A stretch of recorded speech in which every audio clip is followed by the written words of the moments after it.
The alarm went off at 4:30 in the morning.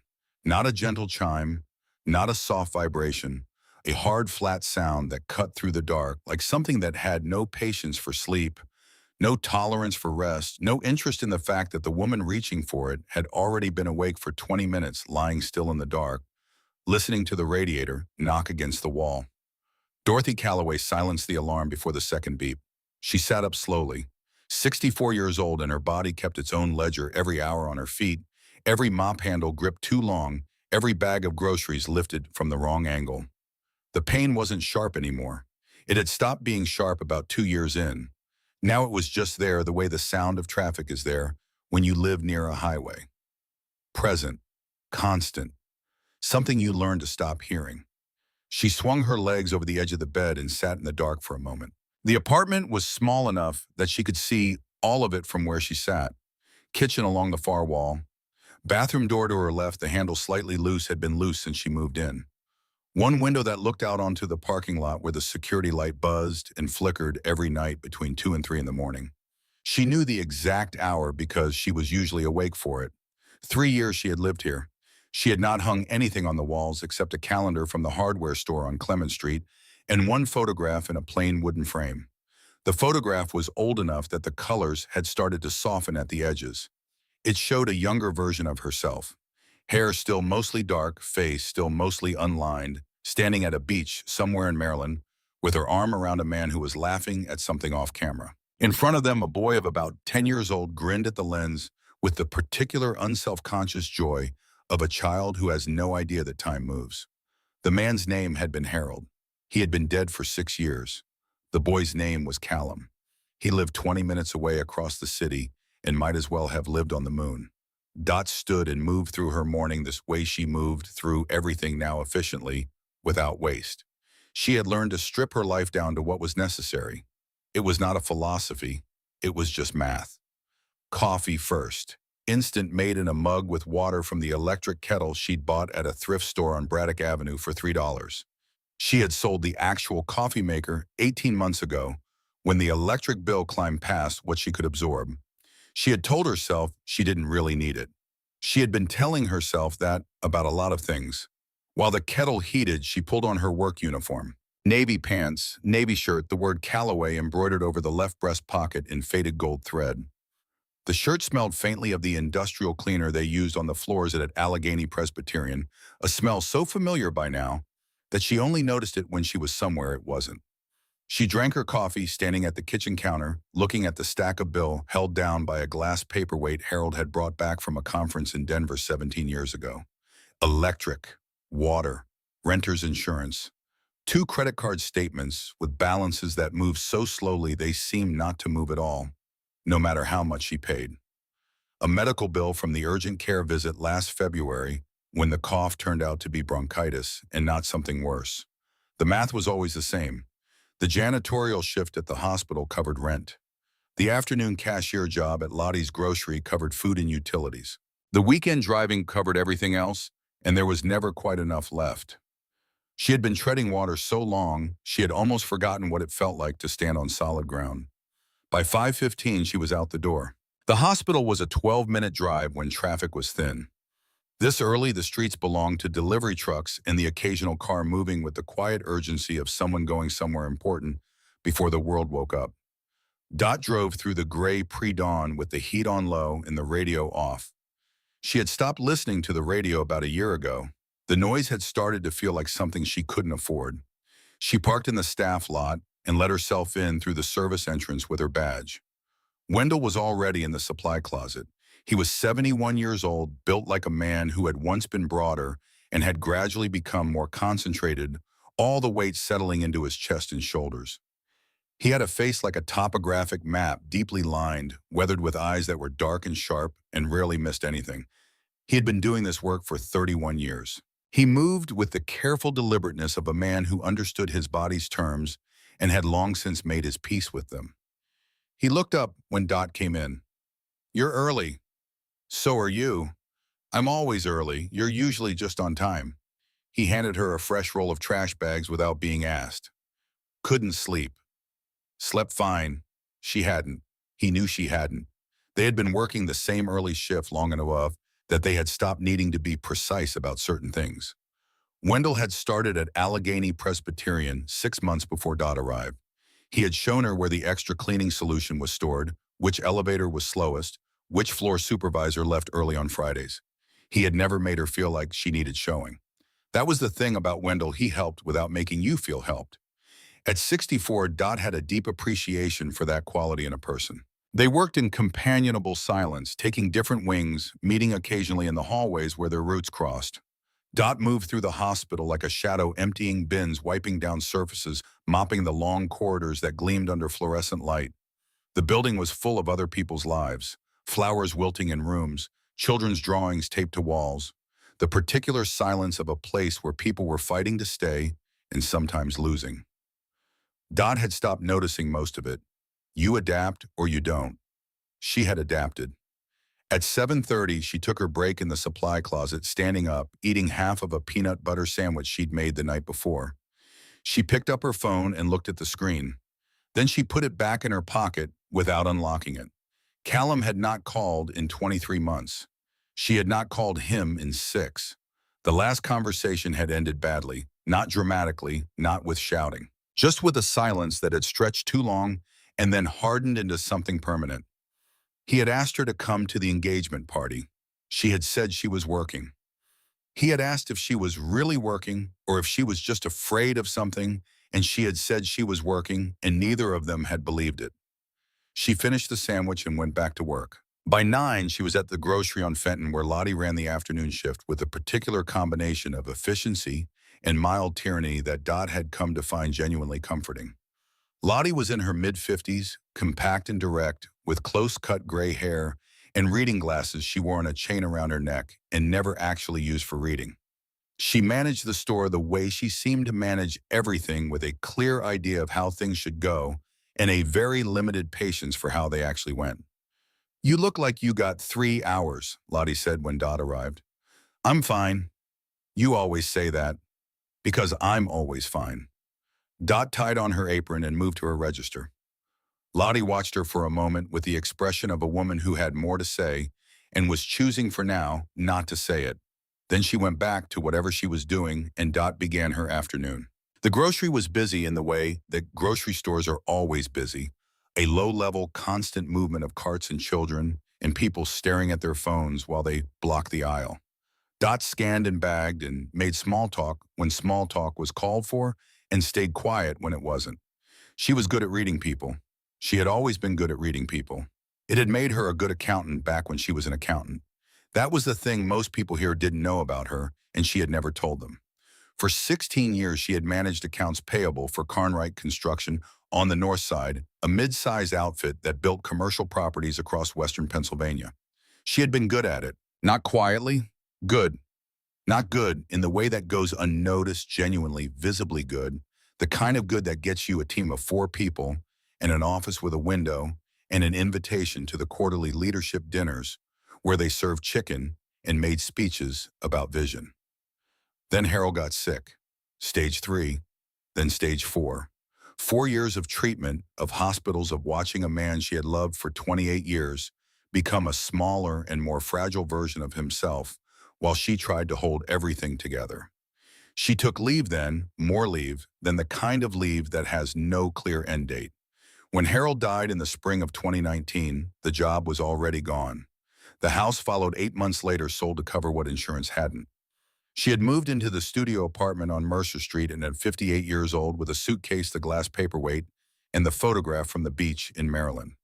She had not told Callum how bad it was. She had been too proud or too ashamed or some combination of both that she still hadn't fully untangled. She scanned groceries and thought about none of this. She had gotten very good at thinking about none of it. The letter arrived on a Tuesday. It was wedged between a water bill and a folded advertisement for a carpet cleaning service. The envelope was a heavier stock than the usual mail, cream-colored with a return address, printed in small, careful type. Hartley and Sons Attorneys at Law, Ashford, Pennsylvania. Dot opened it at the kitchen counter, still wearing her coat, the kettle heating behind her. The letter was brief, professional, written in the specific language of legal correspondence, which is designed to convey information while revealing as little warmth as possible. She read it twice, then a third time. The estate of Agnes Calloway, deceased aged 91, sole surviving blood relative. A property at 1847 Mill Road, Ashford, Pennsylvania.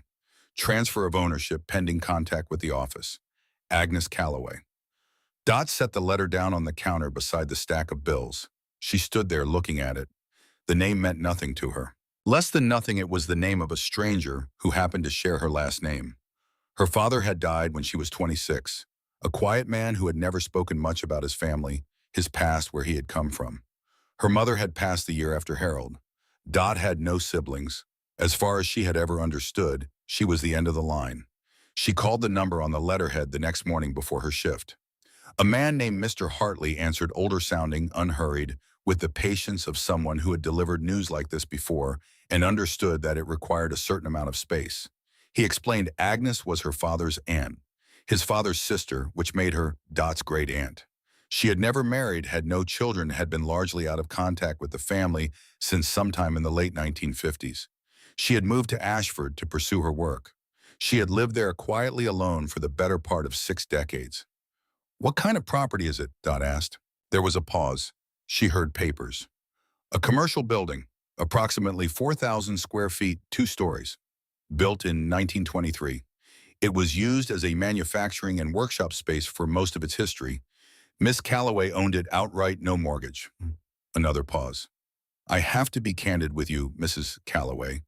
The building is in significant disrepair. It has been vacant for over 30 years. The county has flagged it as structurally compromised. We had it appraised for estate purposes. And the current market value is $20. The silence that followed was not the silence of shock. It was the silence of a woman who had stopped being surprised by the ways life could be small. $20, she said. Yes, the land itself has minimal value. Ashford is a declining area. Most of the mills closed in the 80s, and the population has been falling since. The building would cost considerably more to demolish than it's worth. Miss Calloway had no other assets. Her savings were exhausted by end-of-life care." He paused once more. "You're under no obligation to accept, of course. Many people in your situation simply decline and allow the property to revert to the county." Dot thanked him and said she would think about it and hung up. She stood at the kitchen counter for a long moment, looking at the letter. Then she put it under the glass paperweight on top of the bills. $20. She almost laughed. She told Wendell the next morning. They were in the supply closet early before the wing supervisors arrived. Wendell sat on an overturned bucket. Dot leaned against the shelving and explained the whole thing. The letter, the phone call, Agnes, the building, the $20. Wendell listened the way he always listened, completely without interrupting, without preparing his response while she was still talking. When she finished, he was quiet for a moment. Then he said, "When's the last time anyone left you anything?" Dot didn't answer that. "I'm not saying it's a fortune," he said. "I'm saying it's yours. Or it could be. That's not nothing." He scratched the side of his jaw. "What have you got to lose by taking a drive up there? If it's as bad as they say, you walk away. You've walked away from worse." She thought about it through the rest of her hospital shift. She thought about it in the afternoon at the grocery. She thought about it that night sitting at the kitchen counter with her laptop looking up Ashford, Pennsylvania. What she found was familiar in the way that decline is familiar: photographs of empty main streets, storefronts with plywood, where glass used to be, a town built for an industry that had long since left it behind. Population 14,000 at its peak in 1967. Population now just under 3,000. The mills that had made it had become the silence that defined it. She was about to close the laptop when she found something else. A digitized archive of the Ashford Courier-Ledger going back to 1971. She searched the name Agnes Calloway on an impulse she couldn't fully explain, and the search returned 3 results. 2 were passing mentions: a property tax record from 1984, a notice about a zoning variance from 1991. The third was a small article from March of 1989. The headline was not dramatic. It didn't need to be. Local craftswoman shutters workshop after 12 years. It was 4 paragraphs long. It described Agnes Calloway as a metalwork artisan who had operated a private studio at 1847 Mill Road since 1977. It quoted her once directly in the last paragraph, "I made things meant to last. Turns out people would rather have things that are cheap." Dot read that sentence 3 times. Then she read it a fourth time. She sat back in her chair and looked at the ceiling of her small apartment for a long moment. There was something in that sentence that she recognized, not the specific frustration, but the shape of it. The particular exhaustion of a person who has done good work and watched the world walk past without stopping. She closed the laptop and called the lawyer back the next morning and asked him to send the keys. They arrived by courier on Thursday afternoon. 2 keys on a plain metal ring worn smooth with age, along with a deed on heavy paper and a handwritten note from Mr. Hartley advising caution and disclaiming liability in the careful language of a man who had seen people hurt themselves in buildings like this before. Dot held the keys in her palm. She called Lottie and told her she needed Friday off. Lottie was quiet for a moment. Dot had not taken a voluntary day off in 11 months. "Everything all right?" Lottie asked. "I need to go look at a building." Another pause. "Okay, take the day." She called Wendell and asked to borrow his truck. Her own car was older than she wanted to test on a 3-hour drive. Wendell said yes without asking why. That was Wendell. That night she made sandwiches, filled her thermos, and pulled out the small canvas bag she used for heavy cleaning jobs. Flashlight, work gloves, a short crowbar, a hammer, extra batteries. She laid everything out on the kitchen counter and stood there looking at it. She was 64 years old. She worked 3 jobs and had trouble sleeping, and her knees ached on cold mornings, and her savings account had a balance that required no comma. She was driving 3 hours alone to see a condemned building worth $20 that had been left to her by a woman she had never met and had not known existed until last week. She thought about what Wendell had said. "What have you got to lose?" She turned off the kitchen light and went to bed. She left before sunrise. The drive took her out of Pittsburgh through the suburban sprawl and then into the kind of countryside that Pennsylvania keeps to itself, rolling in quiet old farmland and second-growth forests, small towns spaced far enough apart that the space between them feels intentional. The sky went from black to gray to the pale, cautious blue of an October morning. She drove with the heat on and the radio off and her own thoughts for company. She thought about Harold, about the particular way he laughed at things he found genuinely funny. Not a polite laugh, not a social laugh, but a laugh that started in his chest and arrived at his face a beat later, like it had traveled some distance. She thought about Callum at 10 years old standing on second base at the Little League field on Garfield Avenue, shielding his eyes with his glove to look for her in the bleachers. About the way he had always looked for her. She thought about when he had stopped. It had not been a moment. That was the thing about distance between people. It almost never arrived as a moment. It accumulated. It was every conversation she had kept short because she was tired, every visit she had postponed because she was working, every time she had let pride make her quieter than she should have been. After Harold died, she had gone so far inside herself that she hadn't noticed at first how far outside of everything else she had gone. By the time she understood what had happened, 2 years had already passed. She had thought about calling him. She had thought about it the way you think about something you are not quite ready to do often and from a safe distance. Ashford appeared ahead of her, just past 11 in the morning.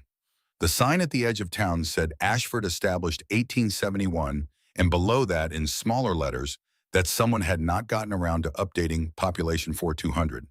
The actual population was less than 3,000. The discrepancy seemed right somehow. The town had not yet updated its idea of itself. Main Street was quieter than quiet. 3 of the storefronts had boards over their windows.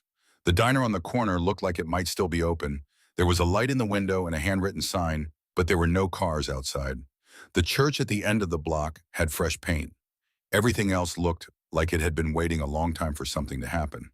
Dot followed the address down Mill Road, which ran parallel to the dry bed of what had once been an industrial waterway. She could see the old stone walls of it along the left side of the road choked now with tall grass and the woody stems of things that grow where water used to be. And then she saw it. 1847 Mill Road. She had known from the photographs online that it would be bad. She had prepared herself for bad. But there is a difference between knowing a thing and standing in front of it, and the building at 1847 Mill Road was worse than the category of bad she had prepared for. Red brick 2 stories covered almost entirely in a skin of dead vine the kind that grips brick with tenacious root-like holds and slowly over decades pries the mortar from the joints. The windows on the ground floor were gone, not boarded, not broken, simply absent, the frames empty and dark. The front facade had partially collapsed at the roofline, leaving a jagged gap where sky showed through. The roof itself sagged in a long, slow arc across the center, like something that had been holding on for years and was finally beginning to let go. Dot sat in Wendell's truck with the engine running and looked at it for a full minute. Then she turned off the engine and reached for her bag. She circled the building first the way she had learned to circle a room before she started cleaning it, getting the full picture, noting the problems, finding the access points. The front entrance was impassable, the collapse of the roof line having brought several heavy timber beams down across the doorway. She could see into the darkness beyond the gap, but there was no way through that wasn't reckless. Around the side, she found a metal door set into the brick industrial heavy gauge, the kind built for buildings that expected hard use. The padlock on it was orange with rust, but when she worked the crowbar under the hasp and applied steady pressure, the screws pulled free of the aged wood frame in one clean movement. The lock came away in her hand. The door swung open with a sound like something that had been waiting to be opened. Dot clicked on her flashlight and stepped inside. The beam cut through air that was thick with dust and the particular stillness of a space that has been sealed away from the moving world. She stood still for a moment and let the light travel. It had been a workshop, a real one, not a hobbyist space, but a working craftsman's floor. Long wooden benches ran the length of both side walls, their surfaces scarred with decades of use, stained with oil and metal dust, and the ghost rings of containers set down and picked up 10,000 times. Tools hung on pegboards, most were gone, leaving only their outlines in the dust, ghost shapes of wrenches and pliers that had been taken or sold or carried away when the place closed. A drill press stood near the back wall, its column still upright, its table coated in rust, the color of old blood. The floor was littered with decades of consequence. Broken glass, fallen plaster, dried leaves that had blown in through the empty windows and never found their way out. Dot moved carefully, testing each step before committing her weight. The boards groaned but held. Her flashlight found a calendar on the far wall. September 1987. The picture above the dates showed a mountain scene, generic, the kind that comes free with the calendar. The dates had no marks on them, no appointments, no notes. Whoever had hung it there had stopped needing to track their days. Near the back of the room, mounted on the wall above one of the benches, she found the time clock, heavy cast iron, the kind that had been standard in working shops since before the Second World War. The slot rack beside it held a handful of time cards, their edges soft with age. She lifted one into her flashlight beam and read the name printed at the top. A. Calloway. Dot stood there holding the card. Agnes had stood at this bench, had pressed this card into this machine morning after morning, year after year, had lifted tools from the pegboard and set them back at the end of the day, had worked in this room when it was lit and warm and full of the sound of metal being shaped by hands that knew what they were doing. Dot set the card down carefully, the way you set down something that belongs to someone. She found the stairs at the far end of the room, half concealed behind a section of collapsed ceiling. The first 3 steps were gone, entirely eaten through by rot and time. But beyond them, the staircase continued, and at the top, visible in the beam of her flashlight, was a landing. And on the landing, a door. Metal. Heavy. Different from everything else in the building, newer, more deliberately chosen. Set into the door frame with care. And on it, painted in letters that had faded but not disappeared, Private A. Calloway. Dot stood at the bottom of the broken stairs and looked up at it. She tested the 4th step with her boot. It held. The 5th. The 6th. She moved slowly, keeping her weight close to the wall where the structure was strongest. One hand on the brick beside her, the stairs complained but did not give. She reached the landing. She stood in front of the door. She had the keys in her coat pocket. The first key, the larger one, she had already tried on the padlock downstairs. She pulled out the second key. Smaller. Older. The brass worn completely smooth. She was about to put it in the lock when her phone rang. The sound was so unexpected in the silence that she actually flinched. She pulled the phone from her pocket, looked at the screen. Callum. The name sat there on the screen, lit from behind, patient and impossible. Her hand was not entirely steady when she answered. Callum. A pause on the other end. A breath. Then his voice deeper than she remembered, though she wasn't sure why she should be surprised by that. 2 years was enough time for a voice to settle. Hey, Mom. Another pause. I've been thinking about you. I've been meaning to call for a while. A breath. I'm getting married in April. I want you there. I really want you there, please. Dot stood on the landing of a condemned building in a town she had never visited, in front of a locked door left to her by a woman she had never met, and she felt something move through her that she didn't have a word for, something that was grief and relief in the particular weight of time passing and the particular lightness of a door opening after too long. Callum, she said, and her voice was steadier than she expected. I'll be there. She heard him exhale. They talked for a few minutes, short, careful sentences like two people testing ice. He asked where she was. She told him. He was quiet for a moment. You drove 3 hours to look at a building worth $20. I had the day off. That doesn't sound like you. Maybe, she said, I'm changing. After she hung up, Dot stood on the landing for a long moment, phone in her hand, the flashlight pointing at the floor. Then she turned to the door. The second key slid into the lock as if it had been waiting for exactly that. The tumblers turned with a solid, clean click that echoed in the empty stairwell. Dot pushed the door open, and the air that came out from the other side was different, dry, still sealed the air of a room that had been waiting carefully and deliberately for a very long time. She raised her flashlight, and what the beam found on the other side of that door changed everything. The room was smaller than she expected, maybe 20 feet square, maybe less, but unlike everything else in the building, unlike the collapsed roof line and the rotted stairs and the empty window frames and the floor littered with 30 years of slow destruction, this room was intact, completely and probably intact. No water damage, no fallen ceiling, no evidence that time had done what time does to everything eventually. The walls were lined with industrial shelving units, heavy steel frames bolted directly into the brick built the way things used to be built, with the assumption that they would need to last. And on those shelves, covering every available surface from floor to ceiling, were objects wrapped in canvas tarps, thick canvas the kind used in serious work, covered in dust that had settled so evenly and so completely that the shapes beneath looked almost geological formations rather than objects, as if the room had grown them slowly in the dark. Dot stood in the doorway for a moment without moving. The flashlight beam traveled across the shelves, across the shapes, across the undisturbed dust. Then she stepped inside. The concrete floor was clean beneath her boots. No debris, no broken glass. The door had done what it was built to do, kept the chaos on the other side of itself, kept this room separate from the building's long decline, kept whatever was inside it safe from the particular violence of neglect. She moved to the nearest shelf and stood in front of the first shape, set her flashlight on an upper shelf angled down to give her both hands, reached for the edge of the canvas. The dust that came up when she pulled it back was thick enough to taste. She turned her face away, coughed once into her sleeve, and then looked at what was underneath. Wooden crates, shipping crates, the kind made for fragile cargo dovetail joints at the corners, the wood aged to a deep amber. Each one marked on the end panel with a date written in black marker, the handwriting precise and unhurried. 1981, 1982, 1984.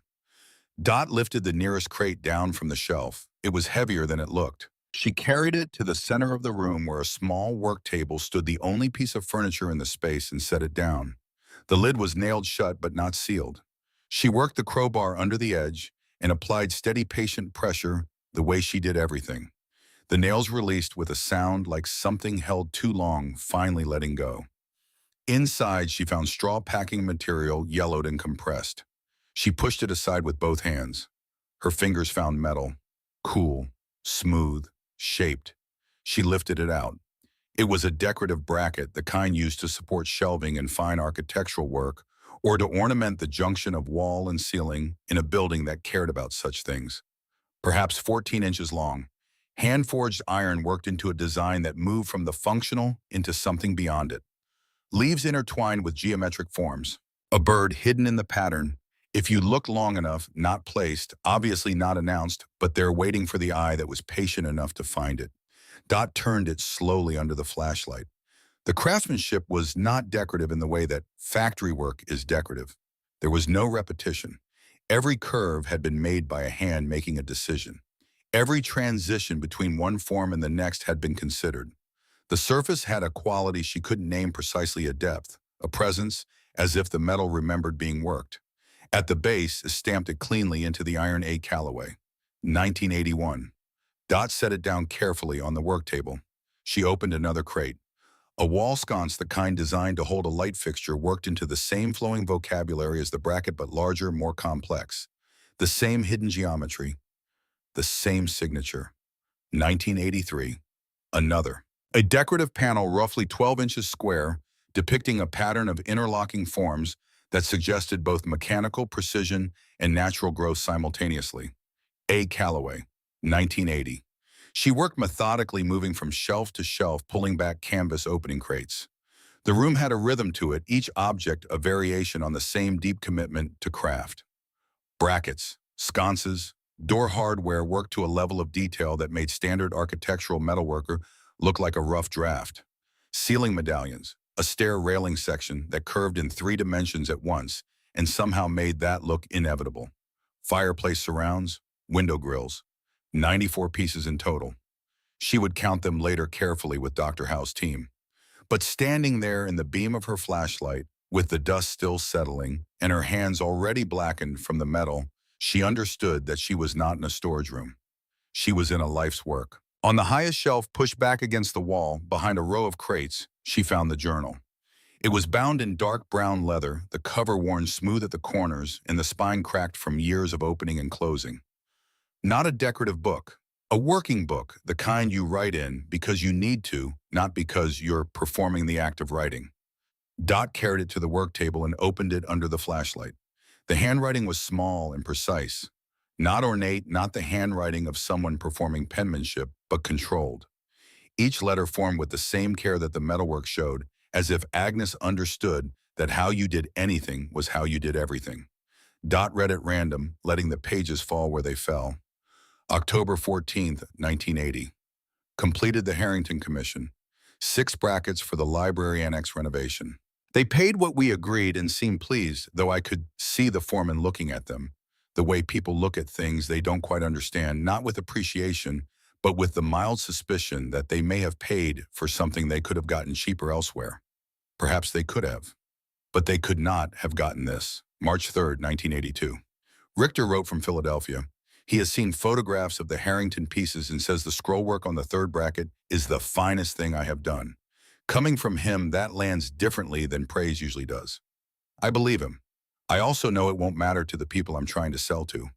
They don't know his name. They barely know the difference between forged and cast. But I know and he knows, and perhaps that has to be enough for now. Dot turned pages. June 19th, 1983. The firm on Grant Street, Delmore and Associates, has accepted my proposal for the lobby hardware on the Hargrove building renovation. 12 pieces total. Entrance pulls, interior brackets, the decorative threshold. 8 months of work at the price we negotiated. I should feel more than I do about it. I think I am simply tired of negotiating. She turned more pages. September 4th, 1983. The Hargrove pieces are installed. I went to see them last week, stood across the street, and looked at the building for a long time. The work is right. I know it is right. You can see it from 50 feet away. The quality, the intention, the difference between something made by a person who cared and something produced by a process that doesn't. I looked at the brass plaque by the entrance. Lobby renovation by Delmore and Associates, 1983. No other name. I stood there and I looked at my work on that building, and I was not in the record. I walked back to my car and drove home and went back to the workshop the next morning and made something more beautiful than anything they will ever put their name on. Dot stopped reading. She sat with that for a moment. Then she turned another page. November 21st, 1983. Delmore called today. They have a new project, the federal building on State Street, Harrisburg. Larger scale, significant exposure. They want the same quality as the Hargrove work. They asked for an estimate. I sent one. 3 days later, a letter arrived informing me that they had decided to take the project in a different direction. I called the office to follow up. The man who answered said the project had been assigned to their in-house team. When I asked why after the Hargrove work, he was quiet for a moment and then said, We weren't aware that H. Calloway was a woman. I'm sorry, Miss Calloway. The partners prefer to work with established firms. I put the phone down and went back to the workshop. I did not go back to Delmore and Associates.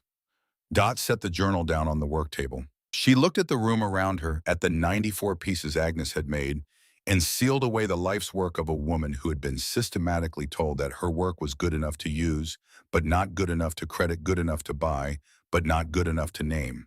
The extraordinary compressed into the ordinary, the exceptional rendered invisible by a world that found it more convenient that way.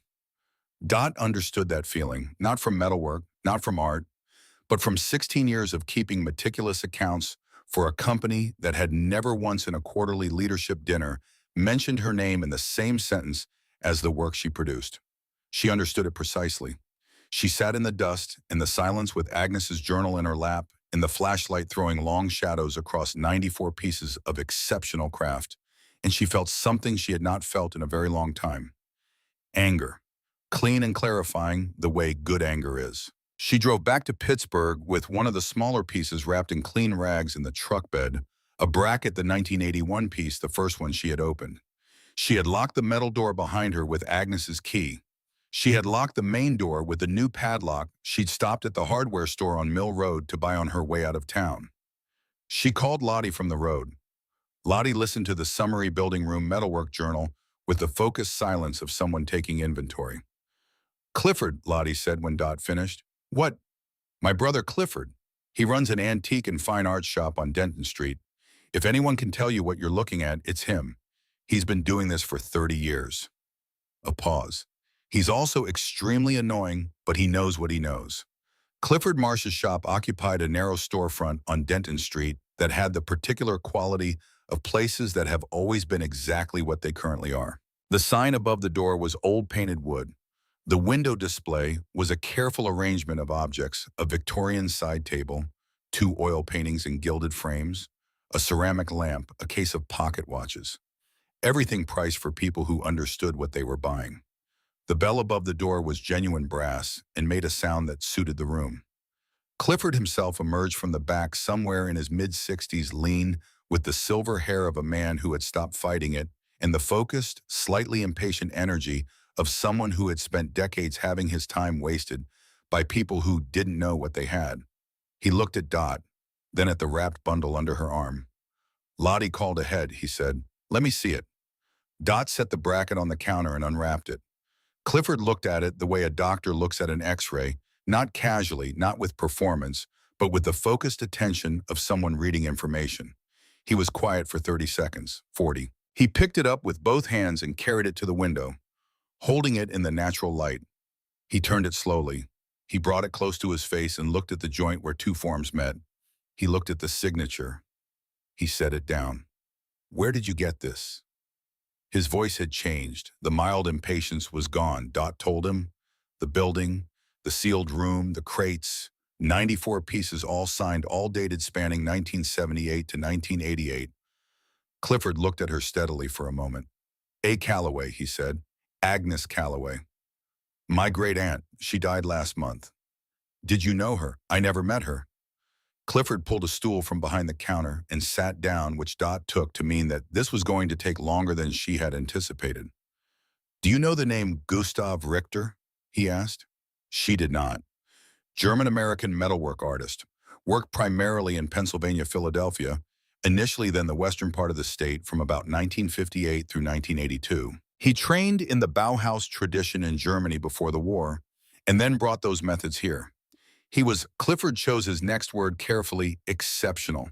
The kind of craftsman who appears once or twice in a generation. He worked with architectural metalwork primarily, but his output as a teacher was arguably more significant than his own work. He trained a small number of students in his full methodology over his career, 15 perhaps.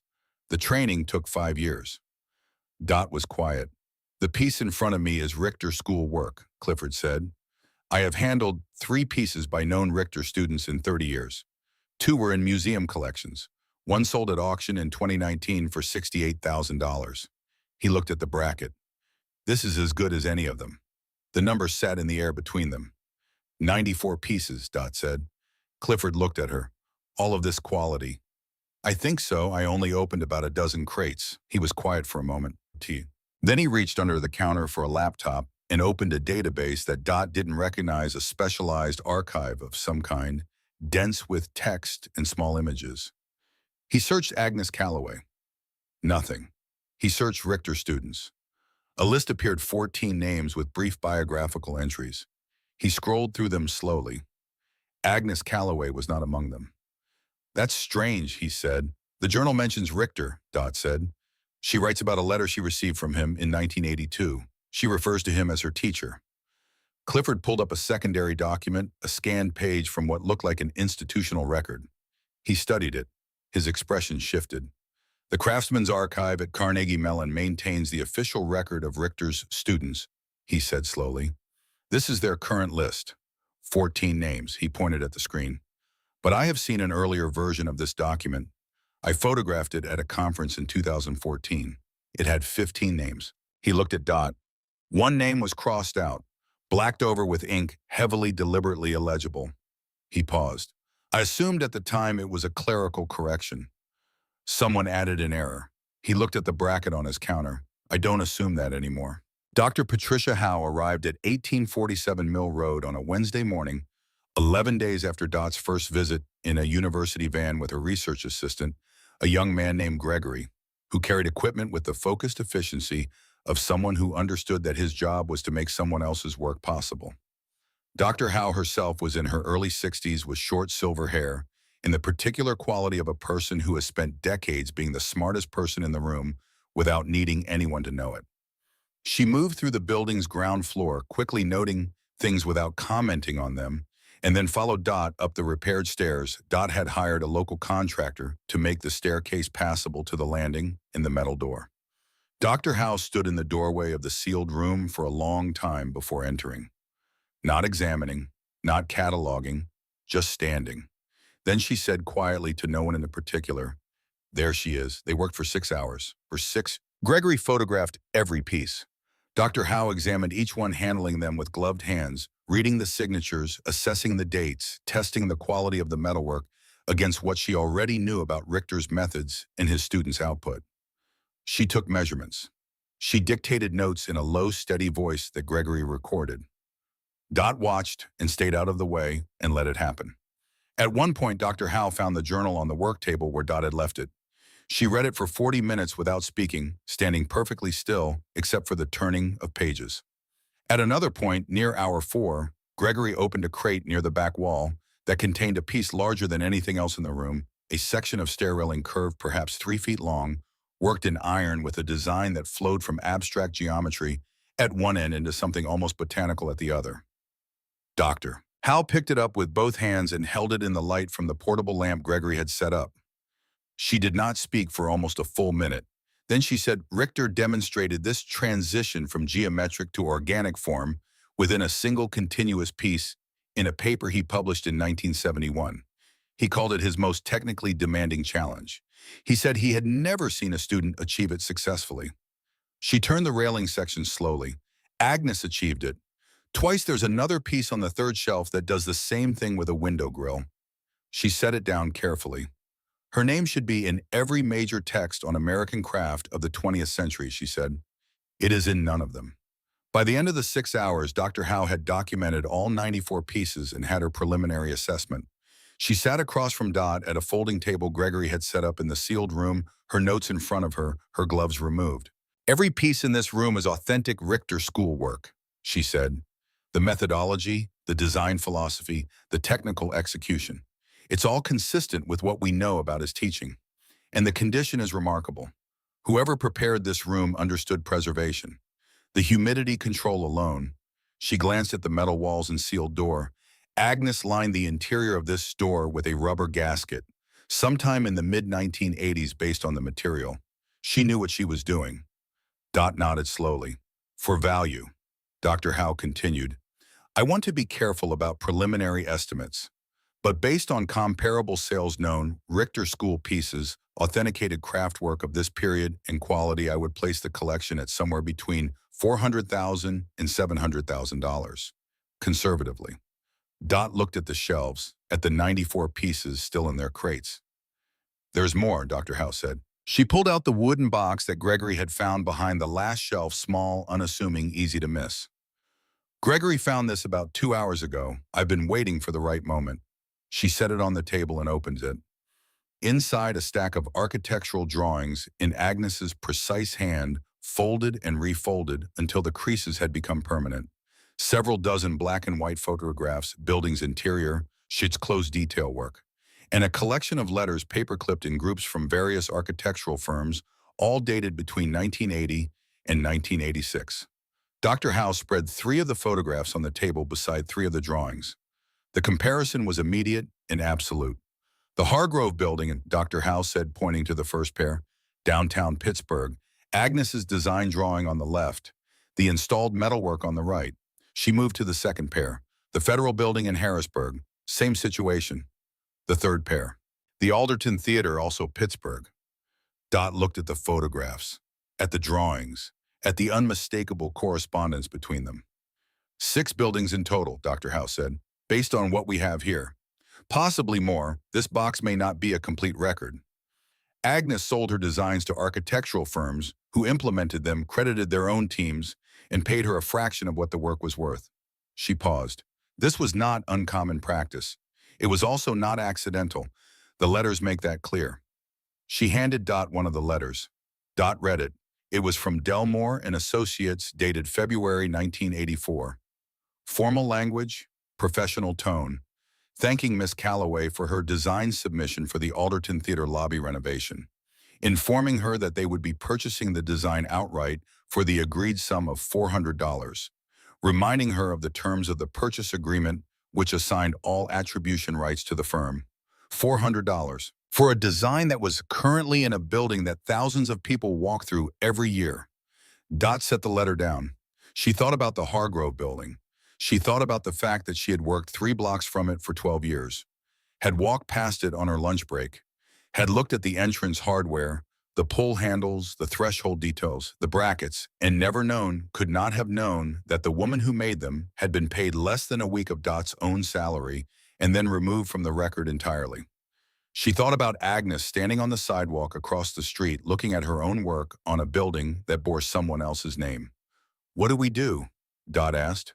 Dr. Howe folded her hands on the table. "First, I want to complete a full authentication report that will take several weeks. Second, I'd like to contact the Craftsman's Archive at Carnegie Mellon about the deletion from Richter's student records. That will need to be addressed formally."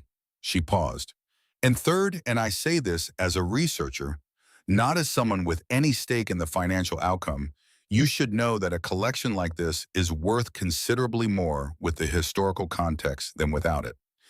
Agnes isn't just an unknown craftsperson anymore. She's a documented Richter student whose work is embedded in 6 major Pennsylvania buildings. That changes the nature of what you have. How much more? Potentially 2 or 3 times the preliminary estimate. Perhaps more depending on auction interest." Dr. Howe paused. "A representative from Ashford Auction House has already contacted my department. Word travels in these circles. They're estimating $4 to $6 million for the complete collection." The number landed in the room like something physical. Dot sat with it. $4 to $6 million. She thought about the bills under the glass paperweight, about the electric kettle from the thrift store, about the uniform with Callaway embroidered in faded gold thread, about 3 jobs and no sleep, and the particular quality of a life organized entirely around not going under. Then she thought about Agnes's journal, about the sentence, "I went back to the workshop and made something more beautiful than anything they will ever put their name on," about a woman who had spent her entire working life being told that her excellence was acceptable as a resource but not acceptable as an identity, who had sealed 94 pieces of extraordinary craft behind a metal door and waited with what patience, with what discipline, with what grief for someone to come and find them. She thought about the last line of that letter Agnes had written to whoever comes after. "Don't let them forget I was here. I was real. I mattered. Now you make sure they know it." That evening, sitting in the truck outside the building before the long drive back, Dot called Callum. Not because she had decided anything, not because she had a plan, but because he had asked her to call when she knew more, and she was finding, carefully tentatively, like someone testing repaired stairs that she wanted to. He answered on the second ring. She told him about the room, about the 94 pieces, about Richter in the journal, in the 6 buildings, in the $400 payments, in the name crossed out of the record. She told him about Dr. Howe, and about the estimate, and about the letter in the wooden box. She talked for a long time, longer than she had talked to anyone in years. Callum was quiet for most of it, listening the way he had always listened as a child, completely without fidgeting with his whole attention. When she finished, he said, "Mom, she was doing architectural metalwork at the level of the best people in the country, and they just took it. They paid her for it. You know what I mean." She did. "What are you going to do, DM?" he asked. "I don't know yet." "What does she want you to do, Agnes?" From the letter. Dot looked at the building through the windshield, at the brick and the vine and the empty windows, at the building that was worth $20. "She wants people to know her name," Dot said. Callum was quiet for a moment. Then that's the answer, isn't it? They talked for another 40 minutes about the wedding, about Nora, about small things, ordinary things, the texture of a life being slowly shared again after too long apart. Before he hung up, Callum said, "Come early the weekend before the wedding. Stay with us. Nora wants to meet you. She's been wanting to meet you for a while." Dot said she would. After the call, she sat in the truck for a few more minutes in the quiet. She had driven 3 hours to see a building worth $20. She had found 94 pieces of exceptional craft sealed behind a metal door. She had found a journal that read like testimony. She had found a life that had been rendered invisible by a world that found invisibility convenient. And she had found the evidence careful, deliberate, preserved, that the woman who had lived that life had known exactly what she was worth, even when no one else did. Dot started the truck. She had a decision to make, but she already knew what it was. The decision had been made in the truck outside the building and on Mill Road, and Dot knew it the way you know certain things, not through reasoning, but through recognition, the way you recognize a voice you haven't heard in years. It arrives already complete. She called Dr. Howe the next morning before her hospital shift. "I want to do the exhibition," Dot said. "The museum proposal, not the auction." A brief silence on Dr. Howe's end. Not surprise, more like the exhale of someone who had been hoping for a particular answer and was now receiving it. "There's a financial difference," Dr. Howe said carefully. "A significant one. I know. The auction estimate is 4 to 6 million. The museum consortium's guaranteed purchase, 20 pieces for a permanent collection, comes to approximately 2 million. The remainder would tour for 18 months before you're free to sell." "I know," Dot said again. "Can I ask why?" Dot was standing at the kitchen counter, the same place she stood every morning, the bills under the glass, paperweight, the photograph on the wall, the electric kettle heating behind her. She looked at the photograph, Harold laughing at something off camera, Callum grinning his gap-toothed grin. "Agnes didn't seal that room to become a lot number," Dot said. "She sealed it to be found. There's a difference." Dr. Howe said she would contact the consortium that day. Dot hired a lawyer. His name was Edmund Farwell, referred by Clifford Marsh, who described him as someone who understood both art and the paired particular ways that institutions try to avoid accountability for things they did decades ago. Edmund was in his late 50s, methodical with the unhurried manner of a man who had learned that patience was more effective than urgency in almost every situation. He reviewed the contracts from the consortium, negotiated 3 terms that Dot didn't fully understand, but trusted him on, and then turned his attention to the question of attribution, the question of Agnes's name on the buildings. "The contracts Agnes signed are not in dispute," Edmund told Dot during their second meeting. "She sold the designs. The firms had legal right to implement them. But attribution rights and legal ownership of a design are different things, and there is now a meaningful body of evidence. The drawings, the photographs, the journal, the testimony of Dr. Howe that establishes Agnes as the originating artist." He paused. "We can't undo the contracts, but we can pursue formal historical attribution through the Pennsylvania State Historic Preservation Office. If they recognize Agnes as the design author of record, the buildings will be required to update their documentation." "How long does that take?" "For a case this well-documented, 6 to 9 months. Dot thought about Agnes in 1983, standing across the street from the Hargrove building, looking at her own work. 30 years of no one knowing. 6 to 9 months felt almost brief by comparison. Do it, she said. The article ran on a Sunday. Dot had agreed to speak with a journalist from the Pittsburgh Tribune-Review, a woman named Oakes who covered arts and culture with the particular tenacity of someone who understood that the stories worth telling are often the ones no one has gotten around to telling yet. The interview had taken place in Clifford's shop with three of Agnes's pieces arranged on the counter between them. The piece ran on the front page of the Sunday Features section. The headline was simple: "The Hidden Master, How a $20 Inheritance Revealed a Forgotten Genius."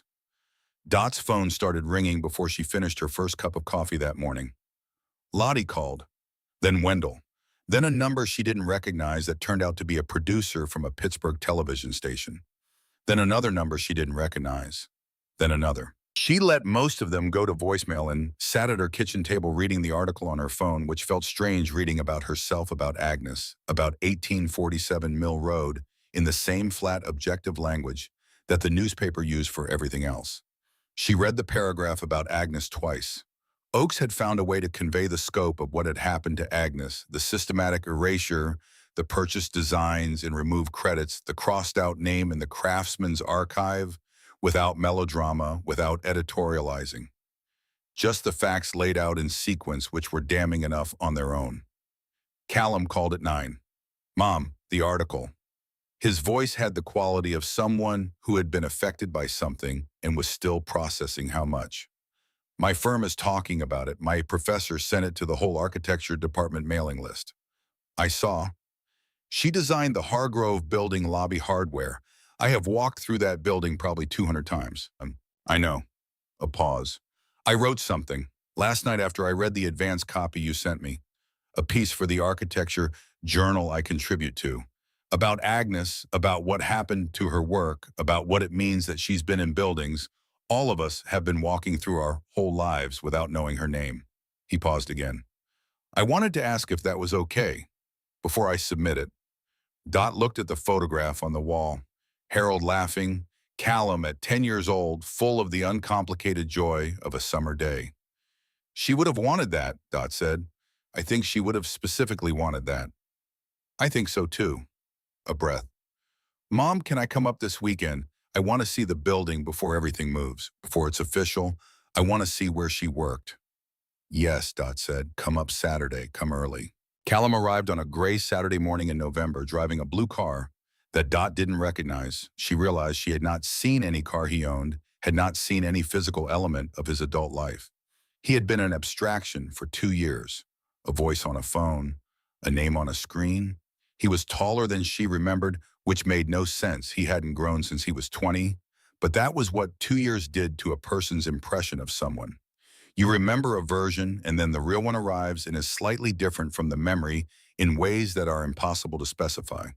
He hugged her in the parking lot of her building before they said anything else. Not the careful, measuring hug of two people reestablishing terms. A real one, arms all the way around, no reservation. The hug of a person who has been not hugging someone for too long and is done with that. Dot held on.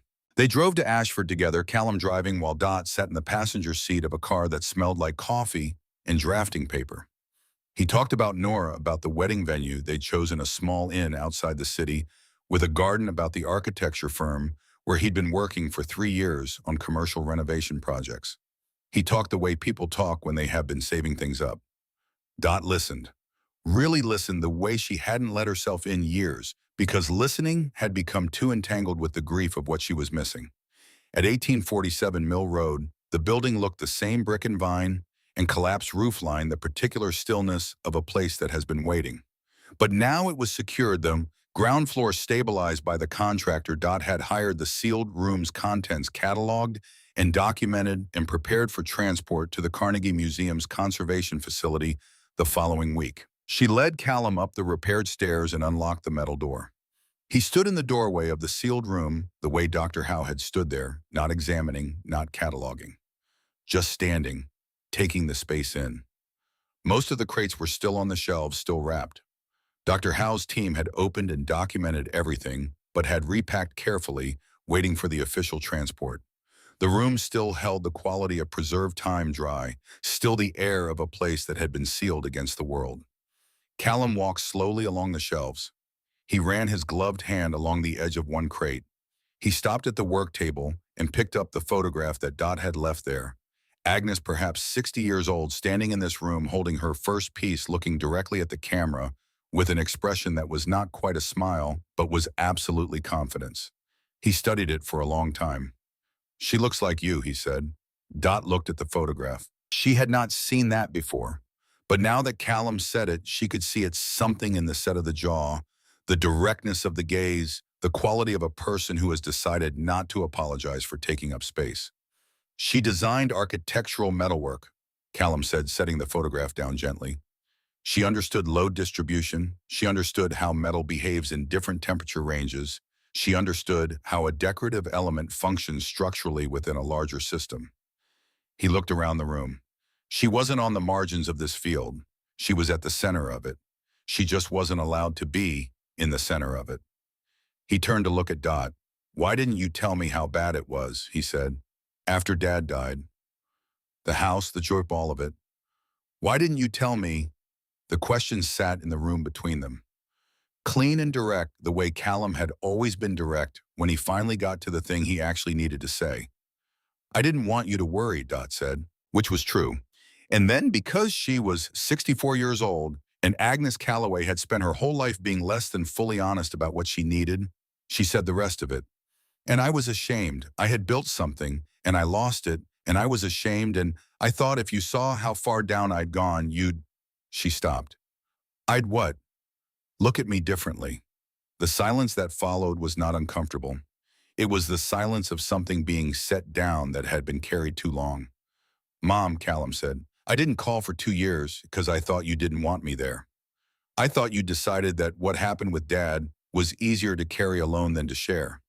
I thought you'd chosen the alone." He paused. "I didn't know it was shame. That changes everything." "I know. We wasted 2 years. I know."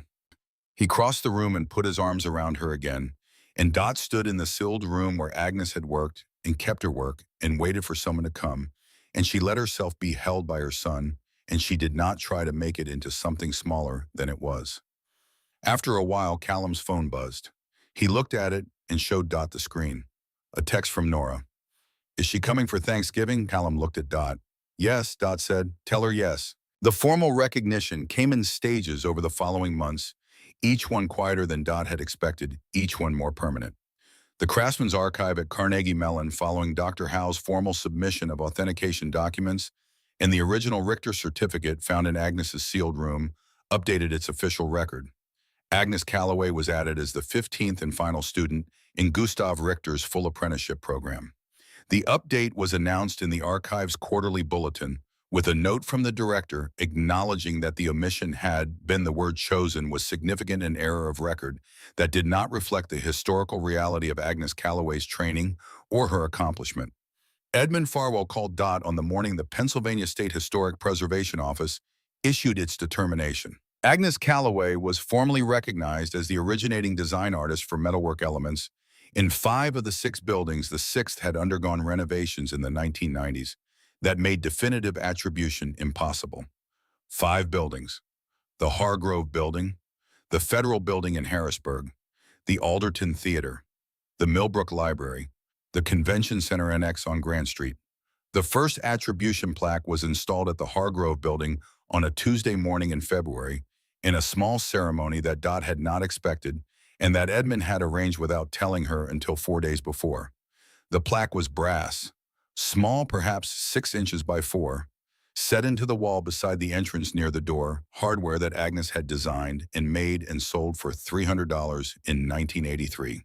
It read, "Entrance Metalwork designed and fabricated by Agnes Calloway, 1983. Dot stood in front of it on a cold February morning with a Callum beside her and Edmund a respectful distance away, and a small group of people she didn't know. Museum staff, preservation officers, 2 people from Dr. Howe's department. She stood and looked at Agnes's name on the wall of the building where Agnes's work had lived unnamed for 41 years. She didn't say anything. There was nothing to say that the plaque wasn't already saying. The exhibition opened on the 3rd Friday of October. Carnegie Museum of Art, Pittsburgh. The gallery they had given Agnes occupied the east wing of the 2nd floor, 4 connected rooms, The walls painted a deep, warm gray that made the metalwork come alive under the lighting that the museum's team had spent 3 weeks calibrating. Dot arrived early before the doors opened to the public. She walked through the 4 rooms alone in the quiet before everything began with the particular quality of attention that comes when you have been living with something for a long time and are finally seeing it as the world will see it. Agnes's work filled the space with a presence that Dot had felt in the sealed room on Mill Road, but that had grown in transit and conservation, in the transformation from stored objects to exhibited art. The pieces were mounted on custom supports that allowed them to be seen from multiple angles. The lighting caught the surfaces and found depth in them, the handwork, the decisions, the accumulated hours of a person who understood that the difference between good and exceptional was the willingness to keep going after good was already achieved. The centerpiece hung in the 3rd room, a decorative panel, 6 feet tall, iron and steel, the largest piece in the collection, one of the last Agnes had made before she closed the workshop in 1989. It depicted a forest scene in abstract metalwork trees, rendered in vertical lines that were simultaneously geometric, and a live bird suggested, rather than stated, hidden in the canopy the way they are hidden in real canopies, there if you look, invisible if you don't. Light played across the surface as you moved in front of it, the forms shifting, the birds appearing and disappearing. Beneath it, the placard read, Forest Panel 1988, Hand-Forged Iron and Steel, Agnes Calloway, 1933 to 2024. From the collection of Dorothy Calloway. Dot stood in front of it for a long time. Callum and Nora arrived at 6 just before the doors opened to the public. Nora was warm and direct with the quality of a person who has been looking forward to meeting someone for a long time and is not disappointed. She shook Dot's hand and then after a moment hugged her, which Dot had not expected and found she didn't mind at all. Wendell arrived in his good coat. Dot could tell it was his good coat because it fit better than the one he wore to work, and he was standing slightly more upright than usual, the way people do when they're wearing something they consider significant. He walked through the 1st room, slowly looking at each piece, reading each placard. When he reached the forest panel, he stood in front of it for a very long time. Lottie arrived with Clifford, who moved through the rooms with the focused appreciation of someone who had spent 30 years handling objects of quality and was now in the presence of something that exceeded the category. Wendell found Dot near the end of the 1st hour and stood beside her. Around them, the gallery was filling more people than Dot had anticipated, the kind of crowd that forms around something that has been declared worth attending. She worked like us, Wendell said. He said it quietly, not for the room, but for Dot. All those years working like us. Invisible. Doing it right because doing it right was what she knew how to do, whether anyone was watching or not. Yes, Dot said, and now everyone's watching. He didn't say it with satisfaction exactly. More with the particular feeling of a person who has spent a long time believing that certain kinds of work never get seen and is confronting the evidence that sometimes eventually they do. Preston Lang found Dot just before 8. He was 83 years old, walking with a cane, wearing a suit that had been carefully maintained for decades. He had driven from Philadelphia when he read about the exhibition in the archive bulletin. He introduced himself with the formality of his generation, full name hand, extended eyes direct, and told Dot that he had trained under Gustav Richter from 1961 to 1966 and had known Agnes Calloway during the last years of her own training. She was the finest student Richter ever taught, Preston said. He said it without qualification, without the hedging that people use when they're being diplomatic. He told me so himself in the spring of 1979 when she completed her certificate. He said, Preston paused, and the pause had the quality of someone being precise about something that matters. He said that in 50 years of working with metal, Agnes Calloway had the finest natural understanding of form he had encountered in anyone. Not any woman, anyone. He looked at the forest panel. I knew what was happening to her work, he said. In the early 80s, I knew the firms were buying her designs and not crediting her, and I knew it was happening because she was a woman working alone without institutional backing, and I told myself it wasn't my place to involve myself. He was quiet for a moment. I have thought about that decision for 40 years. I am glad someone came for her work. I am sorry it took this long. Dot said, she saved everything. She made sure there would be enough evidence to prove what she'd done. She didn't give up on being found. Preston looked at her. No, he said, she wouldn't have. Claudette Sims arrived near the end of the evening, a woman of 78 who had lived 3 houses down from Agnes in Ashford for 15 years and had come to Pittsburgh on a bus she had booked the morning the article ran in the Tribune Review. She was small and steady, with the quality of someone who has outlasted difficult things and found equanimity on the other side of them. She told Dot that Agnes had been a private woman, not unfriendly, but deliberately self-contained, that she had given informal art lessons to the neighborhood children on summer afternoons, metalwork fundamentals, design principles, how to look at a thing and understand what makes it work, that she had never spoken about her professional work to Claudette, not once in 15 years. But she said something once, Claudette told us Dot. We were sitting on her porch late in the evening, and she said the work matters even if no one sees it. I believe that. But then she was quiet for a minute, and she said just once in a different voice, softer, it would be nice though. If someone did. Dot stood with that for a moment. Someone did, she said. Dr. Howe gave remarks near the end of the evening, standing at the entrance to the third room in front of the forest panel. She spoke for 12 minutes about Agnes's training, about Richter's legacy, about the systematic forces that had rendered Agnes's contributions invisible during her lifetime. She spoke about the 6 buildings, the purchased designs, the removed credits. She spoke about the crossed-out name in the archive record, which an internal investigation was still working to explain. Then she said, what Dorothy Calloway chose to do with this collection, prioritizing recognition over immediate profit, choosing an exhibition over an auction, is not simply an act of generosity toward a woman she never met. It is an act of historical correction. Agnes Calloway's name belongs in every major account of American craft in the 20th century. It belongs on the buildings where her work has lived for 40 years. It belongs in the archive. And it belongs here on these walls where anyone who wants to can come and stand in front of what she made and understand what she was. Dot stood near the back of the gathered crowd and listened. She did not speak publicly that evening. Edmund had asked if she wanted to, and she had said no, this was not her moment. She was the person who had opened the door. The work was Agnes's. But near the end of the night, after most of the guests had moved on and the gallery was quieting, Dot went back to the third room and stood alone in front of the forest panel. The birds were there in the canopy if you looked. You had to be patient. You had to let your eye relax and stop looking for what it expected and start seeing what was actually there. Dot had gotten better at that recently. She looked at Agnes's name on the placard.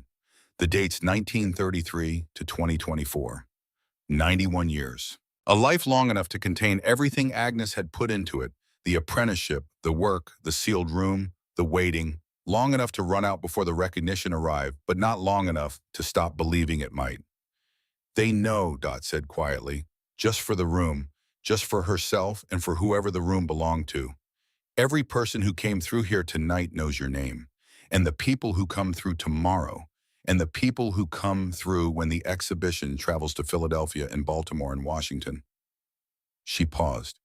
You're in the record now. You're in all the records. That's not going anywhere. She stood there a while longer. Then she turned off her phone's screen and put it in her pocket and went to find Callum and Nora. 8 months after the exhibition opened, Dot moved.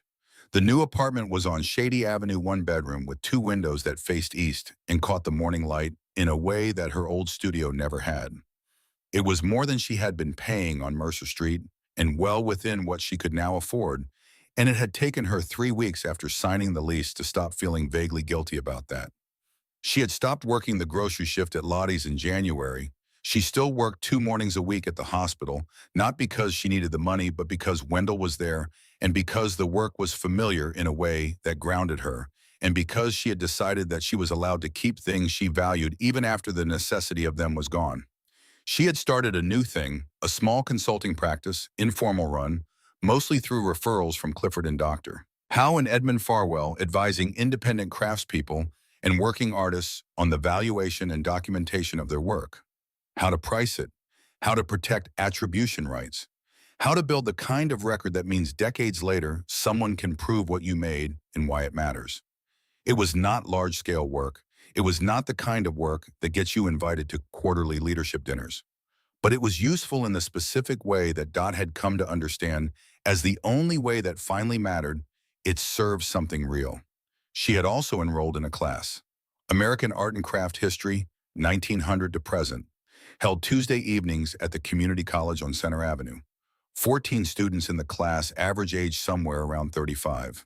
Dot was the oldest by a meaningful margin and found she did not mind this at all. The instructor, a young woman named Dr. Esposito, who had written her dissertation on the Bauhaus influence in American metalwork, had on the third evening of class mentioned Gustav Richter, had mentioned in the same breath Agnes Calloway, had shown a photograph of the forest panel. Dot had sat in her chair in the back row and said nothing, just listened. Thanksgiving came. Dot drove to Callum and Nora's apartment on a Wednesday evening and stayed through Sunday sleeping in the guest room that Nora had furnished with a care that moved Dot in proportion to what it implied that this was a room intended to be used, that the invitation was not polite and temporary but genuine and ongoing. She brought a photograph of Agnes, the one from the sealed room, Agnes at 60, standing in her workshop holding her first piece, looking at the camera, with the expression of a person who knows what she's worth. Nora put it on the mantel between a plant and a candle holder without being asked, as if it obviously belonged there. At dinner, they talked about Agnes, about the exhibition which had moved to Philadelphia the month before, about the attribution plaques, about the archive update, about Callum's article in the Architecture Journal, which had been reprinted in 2 other publications and cited in a paper by a doctoral student at Penn State who was writing about gender and attribution in mid-century American craft. She's in the literature now, Callum said. Academically, you can't write about this period without engaging with her work. She would have had something dry to say about that, Dot said, based on the journal. What do you think she would have said? Dot considered. Something like better late than never, I suppose, though I would have preferred on time. Callum laughed the same laugh Harold had had starting in the chest and arriving at the face a beat later. Dot had not heard that laugh from Callum in years. She hadn't realized she'd been waiting for it. After dinner, while Callum washed dishes and Nora made coffee, Dot sat at the dining room table and opened the journal she had started keeping 6 months earlier. Dark brown cover leather bought from a stationery shop on Penn Avenue. She had chosen it deliberately. She had not told anyone why. She opened to the page she'd last written on and picked up her pen. Outside the apartment windows, Pittsburgh was doing what Pittsburgh does in late November. The sky going dark, early the lights of the bridges reflecting in the rivers, the city carrying its history in its bones the way cities do, layer on layer. The old underneath, the new underneath, the old again. She thought about Agnes in the sealed room, about 94 pieces wrapped in canvas, about a woman who had spent decades making exceptional things in the faith that the right moment would eventually come and who had prepared for that moment with a thoroughness that amounted to an act of will reaching across time. She thought about a building worth $20. She wrote, she waited her whole life for someone to come. She made sure when they came that they would find everything they needed. She trusted that someone would eventually choose to go. I almost didn't go. That is the thing about second chances. They do not arrive with a sign. They do not announce themselves or guarantee outcomes or promise that the drive will be worth the cost of the gas. They simply appear disguised as letters from lawyers and keys on a plain metal ring and buildings worth $20 on a road in a town you have never visited. You have to choose them anyway. You have to go. She put the pen down and looked at Agnes's photograph on the mantel. The woman in the photograph looked back, chin up, eyes direct, hands holding the thing she had made. Dot closed the journal. From the kitchen, the sound of Callum and Nora talking easy ordinary, the sound of a life being lived at close range. The coffee maker running, the particular warmth of a room in November where people you love are nearby. Dot sat in it and let it be enough. It was, she had learned more than enough. It was everything.